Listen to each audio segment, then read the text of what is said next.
everyone. So I am now here to demonstrate to you how to create a simple GUI application using Eclipse, as well as connecting your database, MySQL database on your program. Okay, so let's start. So the first thing you have to do is to create a new project. So select Java project from file and then place there my final project. Okay, you may also use the term final term if you would like to. Okay, so next step is to create a new class. So our class will be created using this. So create new visual classes, the dot button, you select swing and then select JFrame.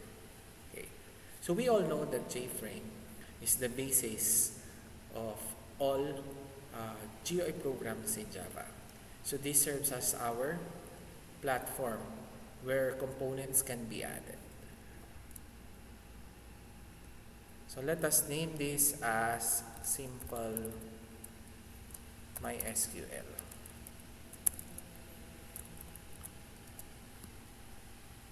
Okay, and then the package you need to indicate com.java.project and then click on finish. Afterwards, you will be having some codes. Okay, and without including or writing any code in the design page, you will be able to see a blank JFrame. Okay, so when we try to run this using this play button, this is the output. Now the first thing that I will teach you is the use of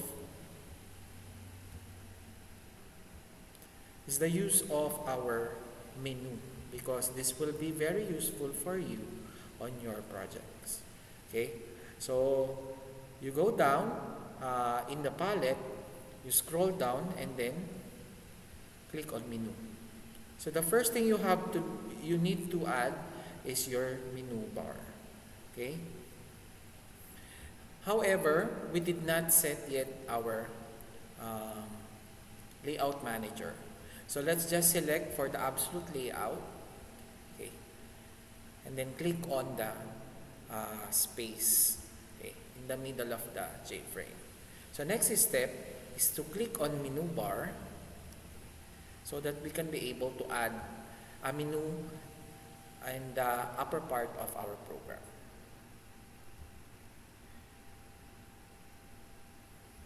Okay, next step, okay, so JMenu bar, next is JMenu. So the JMenu are the main components of our menu bar. So for instance, we will be having file. So place there menu file in the properties side.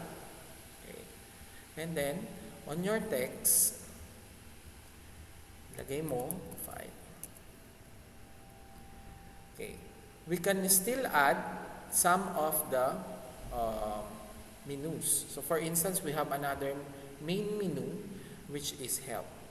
Okay, so on the text side, we'll have help, and on the ID or the variable name, we'll have MNU help. So MNU stands for menu. Okay, so next step is adding a menu item. So when you try to click on menu item, for instance here in help, we'll have MNU about, for instance. Okay, diba yung ating mga about or yung tungkol dun sa program, dun nakikita sa ating help menu. Okay, so about yung ating text. Okay, so don't be misled. Yung MNU nilalagay lang natin dun sa variable name. So let's try to add some items in our file. So ang ginagamit ko ay JMenu item. So JMenu bar, JMenu, and then JMenu item. So we'll have open, and then MNU open, Let's try to add another one. So you just have to click and then click. Okay? So, di ba? Ang dali-dali na lang mag-develop. Hindi na kayo magko-code. So, menu, save for instance. And then the text is save. And then another one for okay. So let's just wait. So kapag kamali po yung arrangement, you just have to drag it pataas. Okay. So it will adjust for you. And then next will be your quit for instance. Okay. And then menu quit.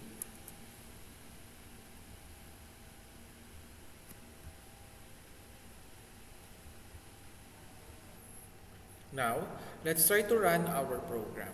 So, when you try to run this is Eclipse is auto debug, okay, auto compile, and it is also auto save. So when you try to run a program, it will automatically save your program. So here is our created menu. Okay. Next lesson that I will teach is that I'll just close the programs. How are we going to create some actions on your menu? So what you have to do then is to right click. For instance, we're going to add a code for quit. Okay? And then you select on add event handler and then action and then action perform. So the layout manager's discussion as well as the event handlers will be given to you soon. Okay? So this is just an advanced concept so that you can already start working on your project. Okay. So, halimbawa dun sa quit natin, ano bang ginagawa ng quit? At diba, nagko-close yung program. So the code there to be placed is exit of 0. Okay? So kung mapapansin nyo, wala tayong kinukode, di ba? Puro click lang tayo. Automatic, Java gives us, or Eclipse provides us the structure of the code. We'll just have to indicate what code should be written. So, system.exit, walang out, yan. So let's try to run again the program. So may dalawang parts yung program natin in Eclipse when we try to work on graphical user interfaces. So pag dinig natin yung quit ngayon, wala na yung program. Okay? So to verify that it works, lagyan natin ng option pane because we are working on a GUI program. So show message, dialog, and then we have here null, and then the message. Okay. You're trying to close the program. Bye. Semicolon. So para lang ma-test natin that the quit is already working. Okay? So pag niran ulit natin siya and when you try to click on quit, andyan na po yung message. And then mag-exit na yung program. So that is how are you going to add an action listener, because all of the objects in GUI should have an action listener so long as you need it. Okay? So kapag kailangan mo siya, kailangan po nating lagyan ng action listener. So same process for save, ganun pa rin po. You just have to right click on that, add event handler, and then you add action listener. So what you see here are other types of listeners which will be discussed soon to you. Okay? So next step is that we are going to connect the MySQL. So you are already in your midterms in databases. Okay? So the first step is to run your SAMP or WAMP. So in my case, I am using SAMP or WAMP to be able to access PHPMyAdmin or the MySQL database. So ang gagawin nyo po sa control panel ng SAMP ay i-run yung ating Apache at saka yung MySQL. Okay? So afterwards, you click on admin. Okay. So, nandito na po tayo dun sa PHP my admin natin. So, what you have to do then, okay, is to create your own database gamit yung new. But in my case, I am using the test database para mas madali kong ma-simulate. Okay? So, mag-a-add po ako ng additional table. Okay. Wait lang, mali po yata yung napindot ko dito. This one, okay? So, I know you already know how to use PHP MyAdmin, okay, or the MySQL browser for graphical user interface access to your database. So, lagyan natin ng student. Isa lang po muna yung column na ilagay natin, okay? So, database student ang pangalan niya. Now, we'll then have name here. Tapos, gagamit tayo ng varchar because it's composed of, a name can be composed of characters and numbers. The length should be 50. And then, let's make it as primary key. Okay? So, when you try to click it as primary key, you just have to click on go. Tapos, i-save po natin. Okay? So, isa lang po yung column muna natin para sa mas madaling, ayun, yung student natin. Mas madaling demo. So, let's click on student because I already have used her a while back. And then, you select on insert tab para makapag-insert tayo ng mga values. Okay? So, nag-input na rin ako kanina. Ray. Trees. Okay? And then, go.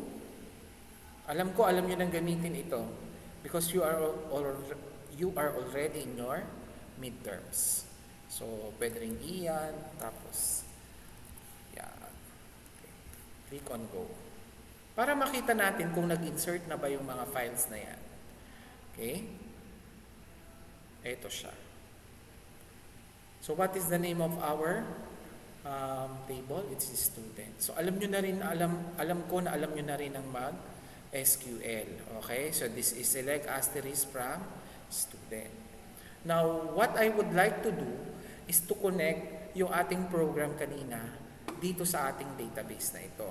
So, in my case, nung in-install ko yung SAMP, wala pong password si root user. Okay?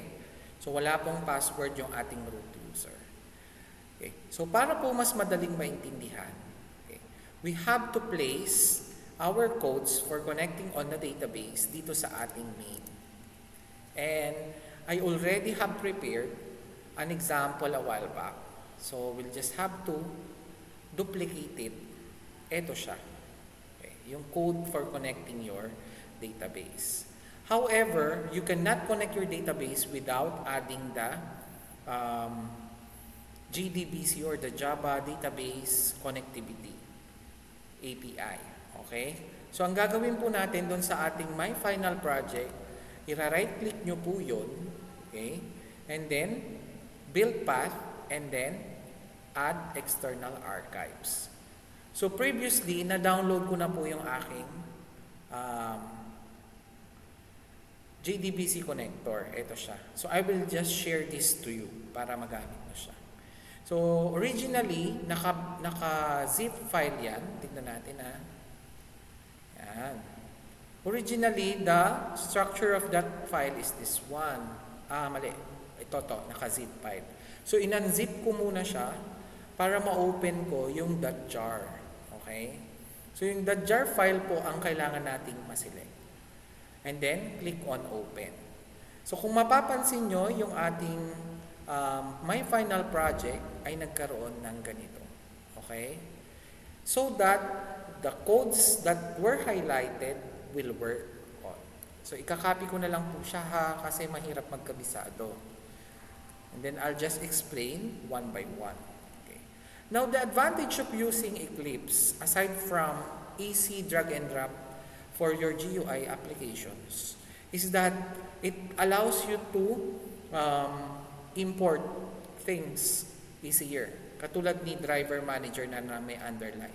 Ang gagawin nyo lang po, i-drag nyo lang po pababa at hanapin nyo po yung import. Okay? So, wala siyang import. Wait lang. So, itatapat nyo lang po yung ating mouse dun sa nag-error na part, yung may underline. Okay? So, sa Eclipse, ito yung may mga errors. Okay? So, itatapat lang natin na ganyan. And then, we'll have to find yung ating import. So, wala po siyang import. So, in that case, since ayaw pong gumana ng ating import, I don't know what's the reason. But, when I tried this program, ayan na po pala.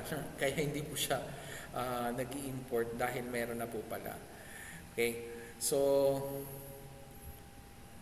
we'll just have to select. Ito na lang. Okay. However, meron siyang error na na-encounter dun sa ating simple MySQL program.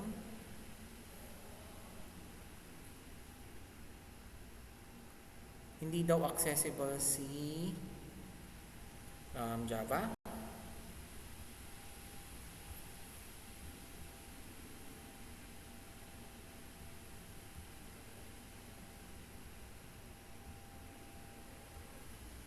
Okay. So, na-detect na niya. So, what did I do? Ang ginawa ko lang po ay i-add ulit sa ating reference libraries doon sa my final project ang MySQL JDBC. Okay? Now, if you will try to click this, ayan po yung mga nai-import niya. Okay? So, if you will notice, yung ating com.mysql.cj na nakikita natin dito sa class.forName, ito siya. Okay? So, ito po yung tinatawag po natin. Now, to easily identify in Eclipse yung ating error sa program, you just have to click on this. Okay? So, may error po kasi hindi po nakadeclare yung array. I'll just explain that later. Okay? So, ang una pong part ng ating connection is yung URL. So, yung URL natin, this is always like this. So, hindi po yan nagbabago. Okay. Next is yung ating username, which is the root. And then yung password natin. So, in my case, sabi ko nga sa inyo, when I installed SAMP, hindi ko po nilagyan ng password yung ating phpMyAdmin. So, the first try and catch is invokes our JDBC or the MySQL connector for Java.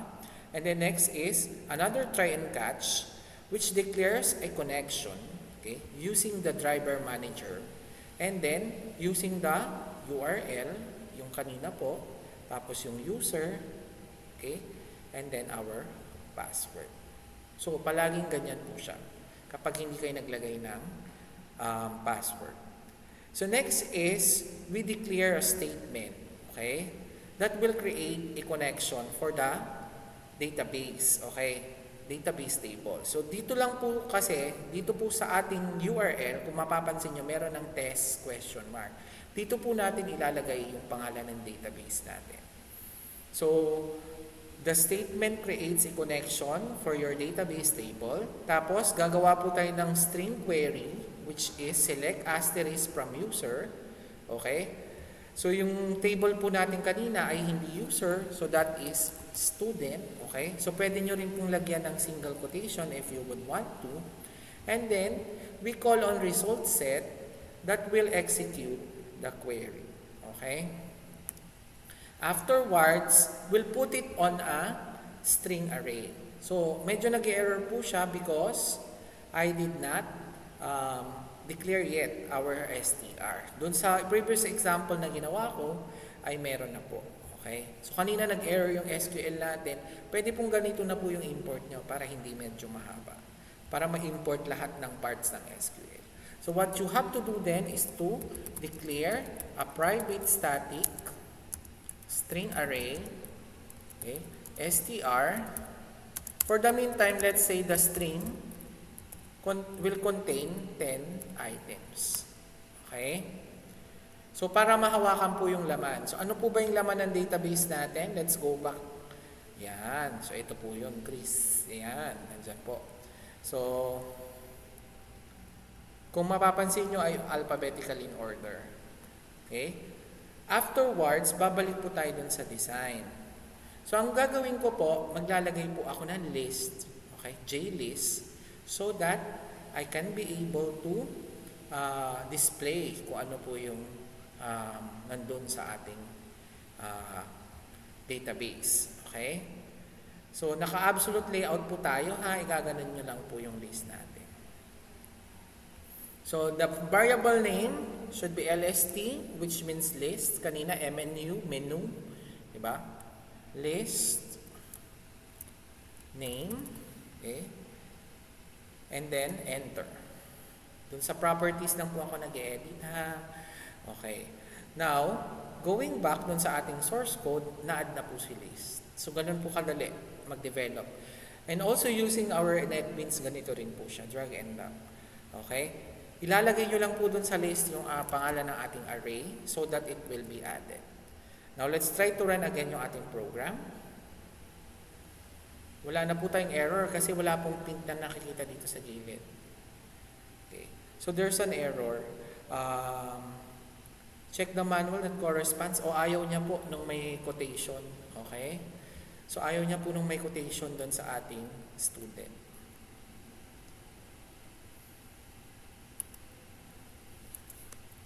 Baka iba po yung symbol na ginagamit ni SQL. Kanina nag-i-insert tayo, di ba? Nakikita niyo po may quotation yung ating. Ayan. So, lumabas na po. So, nag-connect na po yung Java program natin papunta dun sa ating database. Okay? So, alam nyo naman na po kung paano mag-insert, di ba? Insert into, then table name, values, mga ganon. Pwede na rin po mag-delete, pwede rin po mag-update. Okay? Sa database natin. So, ganun po yung magiging structure ng ating project. Pinauna ko lang po ito sa inyo so that you will be able to work on your project earlier. Okay? So, yung introduction ng other objects, siguro gagawa na lang ulit ako ng panibagong video. So, thank you very much for listening today. Have a nice and happy weekend.